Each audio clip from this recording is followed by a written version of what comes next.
Buying your first house, you're not supposed to know everything there is to know because you haven't done it before, okay? So the steps are fairly easy. First, you have to figure out how much you can afford. A rule of thumb is 2.5 times annual income. You need to figure out if you can afford, and then once you figure out how much you can afford, kind of work backwards. What are the real estate taxes in your area?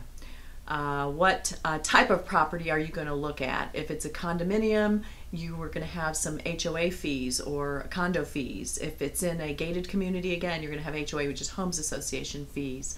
A co-op is going to have co-op fees.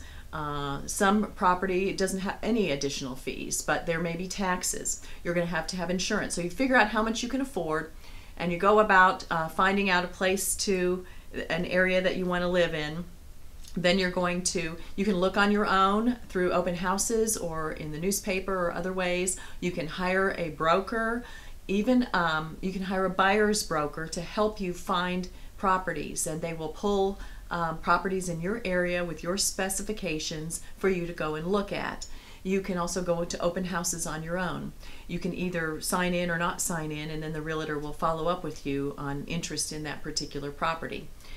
When you make an offer, this is real estate, so when you make an offer on real estate, any contract on real estate needs to be in writing. So the offer will actually be the contract that you have signed with a price on it. And this should not be casually undertaken, because this is actually the contract. So when you write up the offer, what you're doing is you're writing up the contract that if they countersign, there's your contract. So in that step, you need to not only think about the price, but you need to think about the other items. As you're going through and looking at properties, you look around and what's inside. Some things may be able to come with it. The washer dryer, some appliances, standard appliances that would come with the house would be obviously the underground sprinkler system if there is one. They're not going to take that out. Fences, decks, things like that. Window coverings sometimes. Appliances, oven, range, sometimes dishwasher, trash compactor, sometimes refrigerator. Obviously garage door openers and things like that. Other things that you might want, if there's a custom piece of furniture in a room that just fits perfectly, ask for it. I had a friend who had to have a couch modified to fit in this great space down in their finished basement. We were shocked that the new buyers didn't ask for that couch. We couldn't believe it because it just fit perfectly, and it was not a standard size, but just ask. They can always say no. Other things are your financing. Are you pre-approved for financing? If so, that impacts your offer, your contract, because it'll impact how soon you can close. If you don't have pre-approval, then you need to allow for some time to go and get financing, unless you're lucky and you're paying cash. Other things are inspections. What type of construction is it? How old is the property? Is it steam heat? Is it central air? The older systems might need someone more specialized to do the inspections, and any repairs may take a little bit more time. Figure those things out too. And then if you're coming from out of town or moving distance, you have to make arrangements to get there physically. So build that in. And anyway, pay attention, because if you're using a realtor, they'll have a standard approved contract form for your area. And there are disclosures and things that will go along with it that the seller will prepare, but at first they will have the contract for you to prepare. Now, you don't have to have a buyer's broker to help you with this. They can be helpful. Everyone who is involved in the real estate transaction, unless the broker is specifically for you and you have a contract with them to pay them separately, they are all paid out of the closing of the house, of the sale, and it comes out of the seller's proceeds. So in effect, the person who's selling the house pays all the commission. It's just divided up. If there's only a seller's broker or a seller's agent at the time that the contract is consummated and there's a closing, which that's what the closing is, when the contract is performed and the money is paid and the deed is given to you for the property. That's when the realtor is paid out of those funds, and it comes from the seller's side. So anyway, then you submit your contract, which is your offer. If there's negotiation, it'll be on that paper. It'll come back to you scratched out and the price might change, or if you've listed things that you want to buy with the house, they may pick and choose what they agree to. They may make other offers. You may negotiate on closing costs. There are going to be closing costs in connection with the sale. If you're borrowing money to buy the house, there are going to be loan fees. You're going to have to prepay a month of your first payment, some interest on your loan. There are recording charges related to the deed being recorded and your mortgage being recorded, or deed of trust, depending on where you live. There will be other fees, like I said, the broker's fees and inspection fees, survey fees, title fees, all will come out of the closing.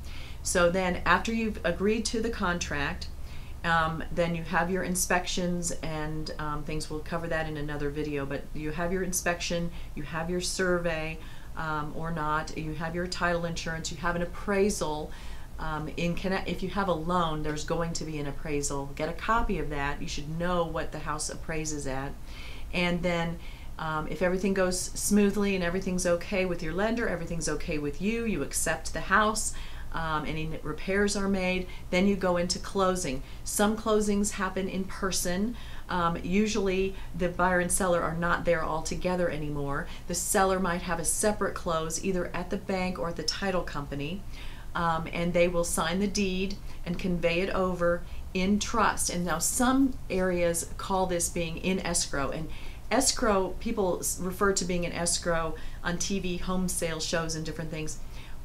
And they're using the term in a variety of ways. What escrow means in general is that you have an escrow agent, which can be an attorney or a real estate, in a sale transaction, a real estate broker, who is, what they're doing is they're taking in funds. For example, when you prepare your offer on your house, you're going to have an earnest money check with it. It'll be a percentage of the sale price, a nominal amount, maybe $1,000, maybe $5,000, but a check that goes with the offer. And then when it's accepted, that check will go according to how the contract provides, normally in escrow. It's not going to the seller right away because you didn't buy anything yet, but that's kind of a good faith payment that you intend to back up this offer with performance. So the check will be held by the title company, and then at the closing, the title company will receive the loan funds, usually by a wire transfer, with all of the fees. They will receive they have your escrow check already, and then they will receive the deed. So what it is they are holding this property, money from the buyer and the deed from the seller, until the conditions are met. Then when all the conditions are met, then they exchange it. There are further conditions if you've got a loan, because the lender is the one supplying the money, or most of the money, and they also want to have their mortgage or deed of trust or other trust deed or other document showing their lien on the property first before anything happens.